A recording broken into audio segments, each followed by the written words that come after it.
Oh, day 21. Yesterday would have been what you call a good day. I'm going to be try not to be critical though of like you ate good so you're good today. That's a thing that like in this I'm aware with eating disorders, food addictions, different things like labeling things good and bad at all, which is like the irony of something because I'm trying to get better. To get well, you have to treat yourself better, yes, but you still can't label it. And it's like a head fuck. Why? Because you have to let yourself go through what it needs to go through to heal, to understand why you have whatever you're dealing with in the first place. It would be the same for any, like, why we do what we do.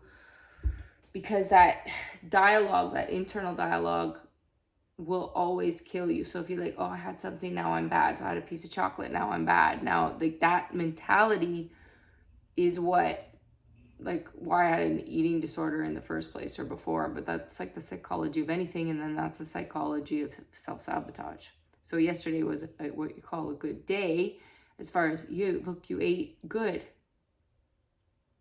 It's you, like, you celebrate, hey, you ate really well today because you're taking care of yourself, and that's, whatever, and you fought through, you know you were really hungry and you wanted to have something else and you didn't because of, like, it's the way you talk to yourself about it.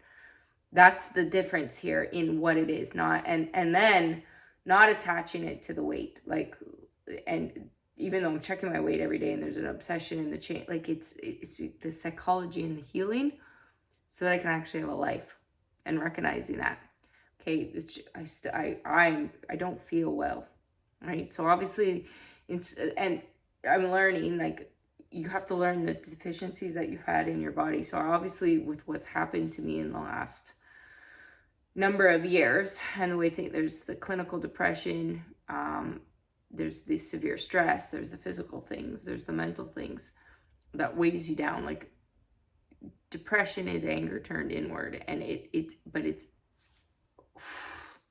everything crushes in it, and that's the physical. Is like, you can't just go, just change. I have been every day, every single day, every minute of the day, working my ass off to fix this.